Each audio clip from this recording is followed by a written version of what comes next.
ప్రభుత్వ మెడికల్ కాలేజీల ప్రైవేటీకరణపై ప్రజల్లో తీవ్ర వ్యతిరేకత వచ్చిందని శ్రీకాకుళం జిల్లా వైసీపీ అధ్యక్షుడు దర్భాన కృష్ణదాస్ తెలిపారు. అధిష్టానం పిలుపు మేరకు సోమవారం నియోజకవర్గ కేంద్రంలో ప్రజా ఉద్యమ ర్యాలీ నిర్వహించి నరసన్నపేట తహసీల్దార్కి వినతి పత్రం ఇచ్చారు.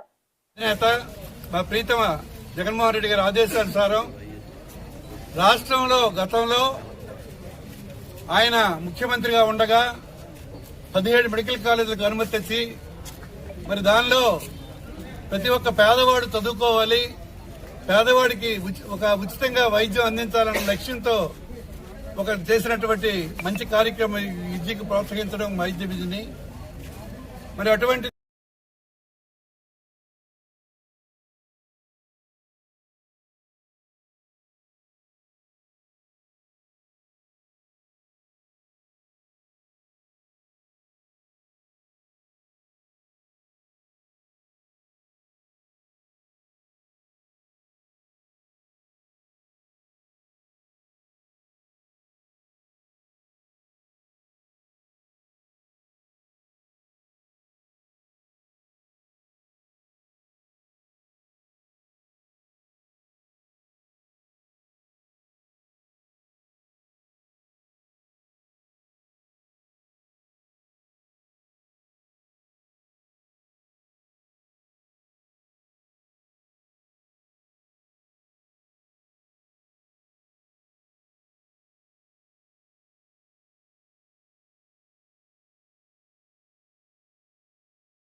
వైఎస్ఆర్ పార్టీ నాయకులకు ప్రయోజనమైన కాదు. ఇది పేద ప్రజల కోసం, పేద విద్యార్థుల కోసం అందుబాటులో ఉండే విధంగా ఈ విద్య అందుబాటులో ఉండాలని చెప్పి ప్రభుత్వ పరంగానే ఈ మెడికల్ కాలేజీలు ఉండాలనే లక్ష్యంతో చేస్తున్నటువంటి ఉద్యమం ఇది.